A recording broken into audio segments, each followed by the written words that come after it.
Bismillahirrahmanirrahim. Assalamualaikum warahmatullahi wabarakatuh. Selamat pagi, salam damai sejahtera bagi kita semua.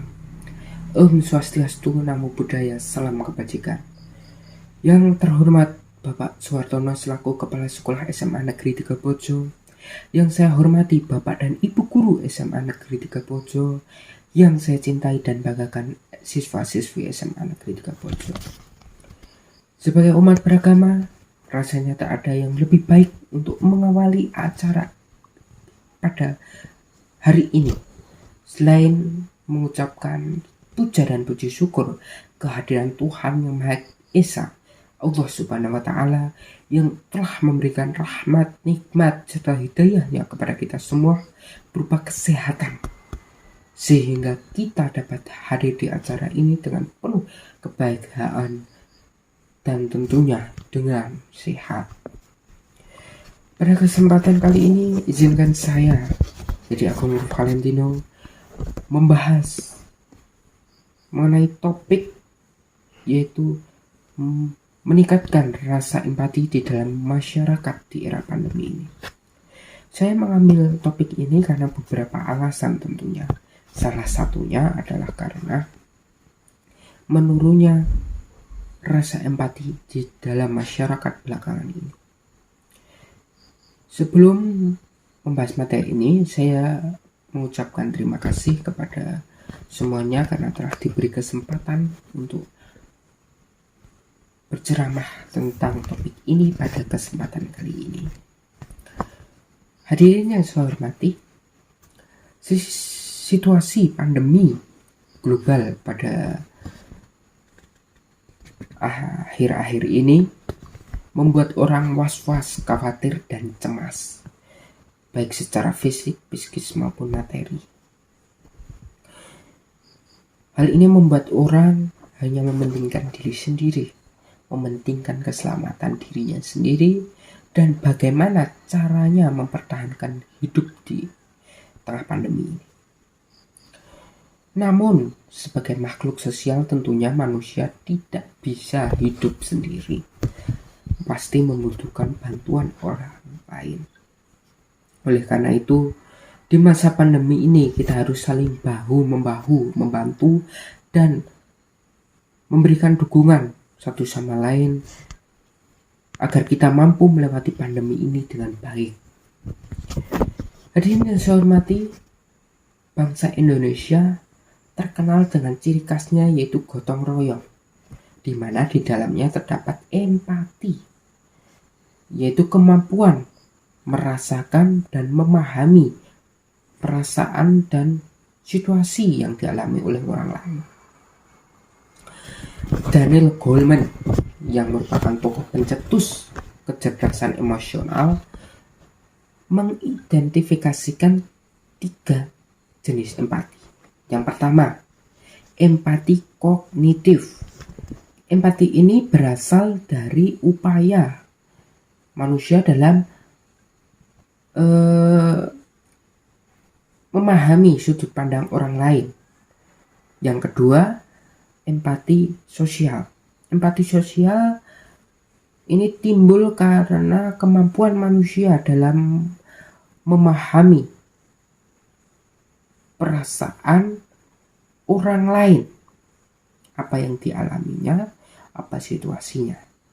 Nah, dan yang terakhir dan yang paling penting adalah kemampuan empati terhadap keprihatinan. 3 empati ini membangun kemampuan interpersonal setiap orang, membangun kemampuan masyarakat dalam peka terhadap lingkungan, atau meningkatkan sensitivitas orang terhadap perasaan orang lain. Kondisi pandemi ini, seperti sekarang ini, sikap empati sangatlah dibutuhkan. bukan hanya simpati. Simpati yang hanya sekedar merasa iba, memberikan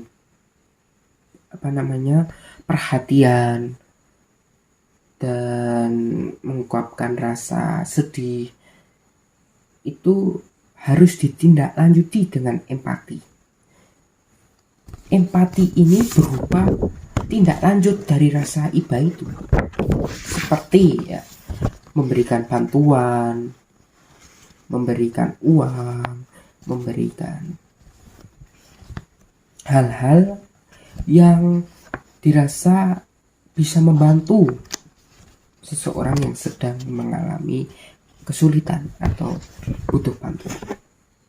Contohnya di dalam masyarakat di era pandemi ini, bila mana ada tetangga yang terkena atau menderita COVID-19, maka kita bukan hanya memberikan simpati, namun bantuan nyata berupa pemenuhan kebutuhan sehari-hari, pemberian bahan makanan siap olah, obat-obatan dan sebagainya yang bisa membantu meringankan beban dari penderita COVID-19 itu. Selain memberikan bantuan secara fisik, kita juga dapat memberikan informasi-informasi yang positif yang dapat membangun optimisme penderita COVID-19 sehingga penderita merasakan diperhatikan. Jangan memberi informasi-informasi yang hoax yang malah membuat penderita COVID-19 merasa pesimis. Jangan, karena itu dapat membuat penderita juga tidak ingin atau juga tidak memiliki kesadaran diri. Hadirin yang saya hormati, selain sikap empati, contoh sikap empati di atas yang sudah saya sebutkan tadi, sikap empati juga harus tertanam pada diri orang yang sakit dengan orang yang sehat. Bukan hanya orang yang sehat dengan orang yang sakit. Mengapa demikian? Karena penderita harus juga ikut merasakan apa yang dirasakan oleh orang yang sehat. Salah satunya adalah takut tertular COVID-19. Bagaimana caranya? Nah,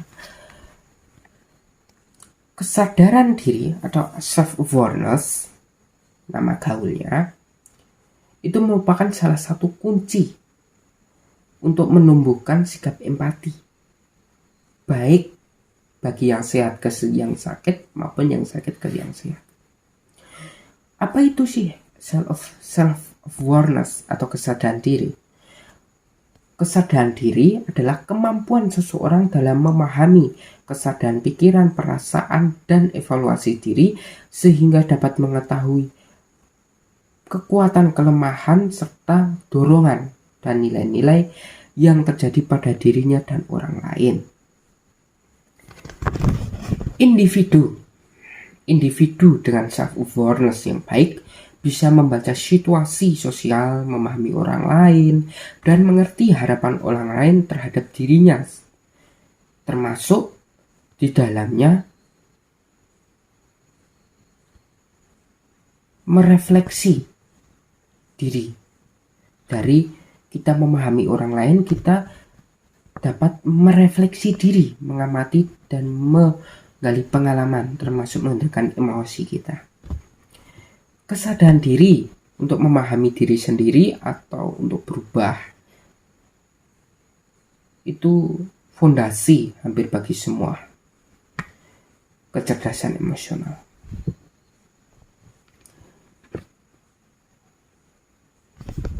Self-awareness atau kesadaran diri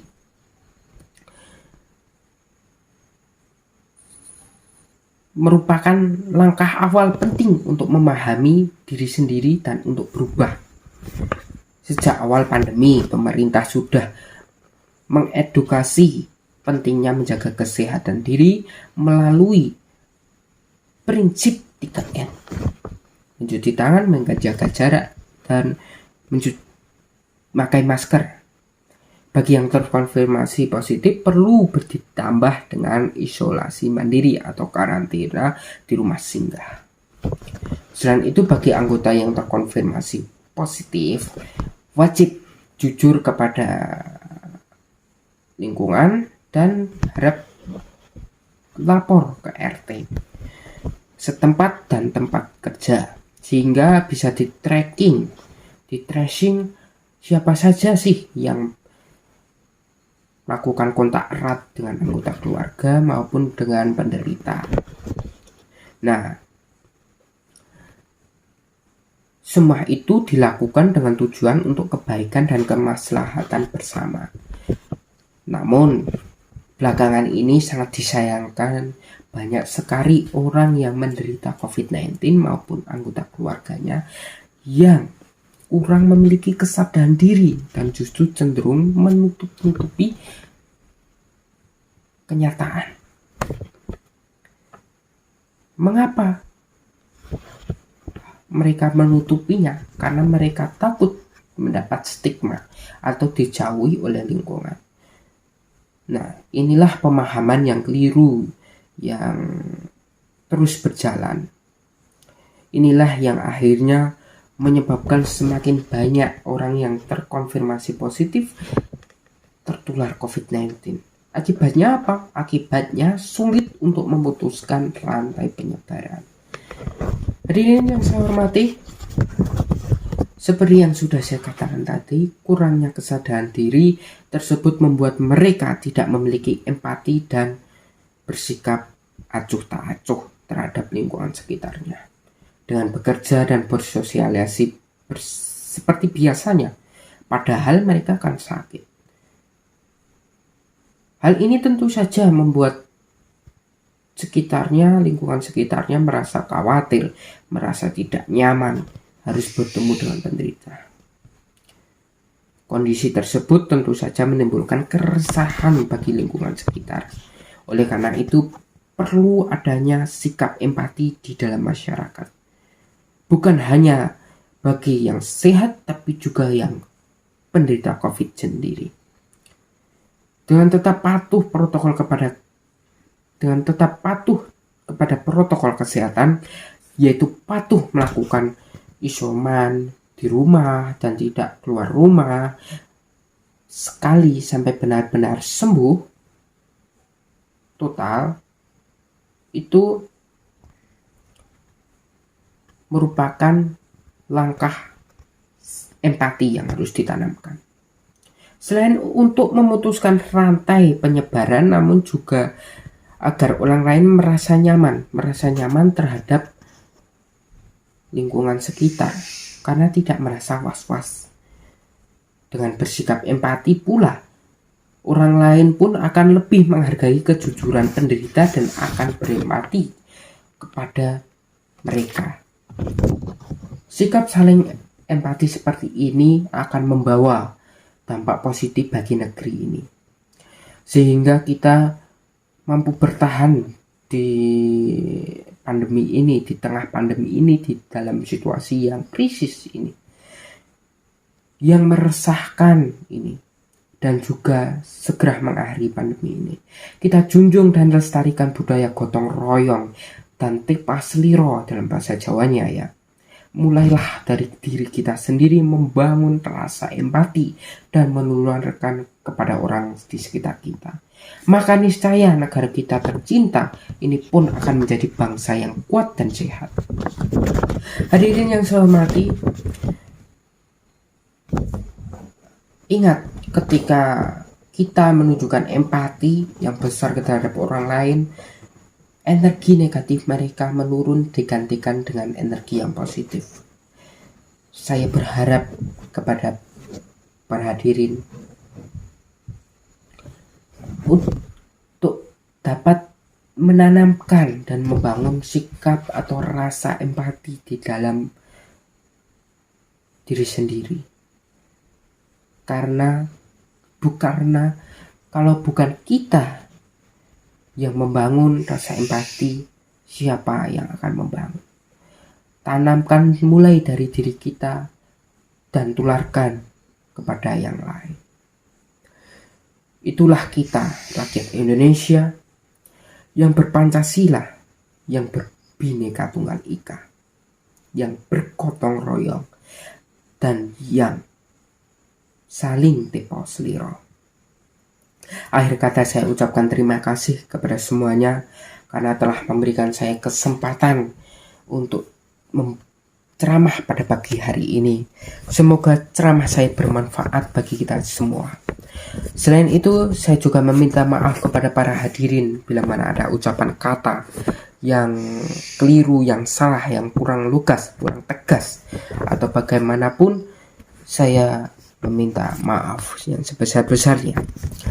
Untuk menutup ceramah pada kesempatan kali ini, saya ingin mengutip satu kalimat dari Golden Hour tentang simpati. We need to have empathy. When we lost empathy, we lost our humanity.